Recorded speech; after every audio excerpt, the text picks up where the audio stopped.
Hello everyone, हजुरहरू सबैलाई स्वागत छ हाम्रो नयाँ भ्लगमा। हामीले योभन्दा अगाडि भ्लग बनाएका त छैनौँ, तर this is our first vlog. आज पनि भ्लग बनाउने प्लानिङ त थिएन, तर यो रमणीय दृश्य देख्दाखेरि चाहिँ यो मोमेन्टलाई क्याप्चर गर्न मन लागेर चाहिँ आज भ्लग बनाउने निर्णय चाहिँ गरेँ। धेरैलाई थाहा छ, हामी बुढाबुढी मिलेर आफ्नै गाउँठाउँको पर्यटकीय क्षेत्रमा गएर चाहिँ भिडियोहरू बनाउने गर्छौँ। खासै ठुलो सेटअप त हुँदैन, सानो बजेटमा आफ्नै गाउँठाउँ घुमेर भिडियोहरू अपलोड गर्ने गर्छौँ र हजुरहरूको माया ममताहरू पाइरहेका छौँ। कतिपयले प्रश्न पनि गरिराख्नु भएको हुन्छ कि कति बेला टाइम पुग्छ, सानो बच्चा छ अनि कति बेला गर्न भ्याउँछौँ भन्ने कुरा चाहिँ राखिराख्नु भएको हुन्छ। आफ्नै लागि टाइम निकालियो भने प्रशस्तै टाइम हुन्छ है। अनि हामीले भिडियो बनाउँदाखेरि चाहिँ बच्चालाई उसको फुपूले हेरिराख्नु भएको हुन्छ, प्रायः फुपूसँगै हुन्छ। कोही जाँदाखेरि पनि फुपूसँगै जान्छ। हेर्नु न, अहिले पनि फुपूसँगै छ। कुरामा मैले चाहिँ भन्न भुलेँ रहेछु, आज हामी कहाँ जाँदैछौँ भनेर। हामी चाहिँ पिसफुल प्लेस अगया रिसोर्टमा जाँदैछौँ। अगया रिसोर्ट जानुभन्दा अगाडि बैसा पिकनिक पार्क पर्ने भएकोले एकछिन भए पनि त्यहाँ गएर हेरौँ न भनेर चाहिँ मेरो बुढाले भनेपछि हामी चाहिँ त्यहाँ ओर्लियौँ।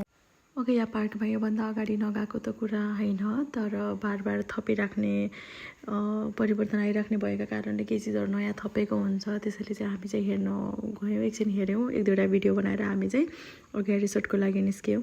थोरै जङ्गलको बाटो पार गर्दै हामी आइपुग्यौँ अगया रिसोर्ट। यहाँको पिसफुल प्लेस, इन्भाइरोमेन्ट हेर्नु न कति राम्रो छ। अनि वेदरले पनि यति साथ दिएको हामीलाई चाहिँ, यति राम्रो भ्यू आइरहेको छ। यो अगयाको इन्ट्रान्स एरिया, अनि यसमा चाहिँ राम्रो खालको पेन्टिङ गरेर अनि गार्डनहरू बनाएर एकदमै राम्रो भ्यू आइराखेको थियो। एकदमै राम्रो थियो, एकदमै मन पर्यो। यहाँ चाहिँ मेरो छोरा भान्जाहरूले चाहिँ वेट गरिराखेको थियो कति बेला आउनुहुन्छ भनेर।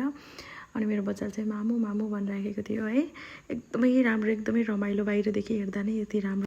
यो रिसोर्टको भित्र पसिसकेपछि बाहिरको यो भ्यू हो, एकदमै राम्रो सेटअप छ, एकदमै राम्रो वातावरण, एकदमै पिसफुल, एकदम कम डाउन टाइपको थियो है। चाहिँ हाम्रो ग्याङ भयो होइन। अनि मेरो बच्चा चाहिँ यहाँ कहिले यता दौडिने, उसलाई चाहिँ एकदमै मन पर्यो यो ठाउँ। बिचमा फेरि मौसम परिवर्तन भएर कहिले पानी पर्ने जस्तो गर्ने, कहिले के गर्ने भनेर हैरान फेरि हामी सोचेरै बस्यौँ। मौसम पनि गडबड भइराखेको थियो, पानी पर्ने जस्तो गरिराखेको थियो। अनि त्यस पछाडि हामीहरू चाहिँ केही खाएर अब घर चाहिँ निस्किन पर्छ भनेर चाहिँ हामी रेडी हुँदै थियौँ। बच्चा चाहिँ जान नमानेर हैरान, कहिले यता कुद्छ कहिले उता कुद्छ है। उसलाई चाहिँ यो ठाउँ एकदमै मन परेको थियो। बच्चालाई मात्र होइन, हामीहरूलाई पनि धेरै मन पर्यो यो ठाउँ। I